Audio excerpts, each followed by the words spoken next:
శ్రీ నవదుర్గా స్తోత్రం. వందే వాంఛితలాభాయ చంద్రార్ధకృతశేఖరాం వృషారూఢాం శూలధరాం శైలపుత్రీం యశస్వినీం దధానాకరపద్మాభ్యామక్షమాలా కమండలూ దేవీ ప్రసిదతు మయి బ్రహ్మచారిణ్యనుత్తమా పిండజప్రవరారూఢా చండకోపాశ్రకైర్యుతా ప్రసాదం తనుతే మహ్యం చంద్రఘంటేతి విశ్రుతా సురా సంపూర్ణకలశం రుధిరాప్లుతమేవ చ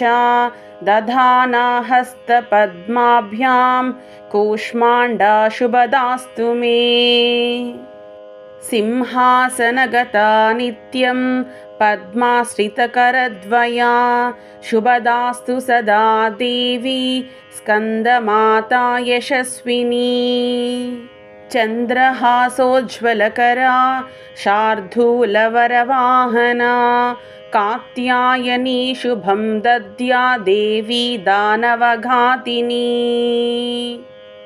ఏకవేణీ జపాకర్ణపూరనగ్నాఖరా స్థితా లంబోష్ఠీకర్ణికాకర్ణీ తైలాభ్యక్తశరీరిణీ వామపాదోళ్ళసల్లోహలతా కంటకభూషణా వర్ధన్మూర్ధధ్వజా కృష్ణా కాలరాత్రిర్భయంకరీ స్వేతే వృషే సమారూఢా శ్వేతాంబరధరా శుచిః మహాగౌరీ శుభం దద్యాన్మహాదేవ ప్రమోదదా సిద్ధగంధర్వయక్షాధ్యైరసురైరమరైరపి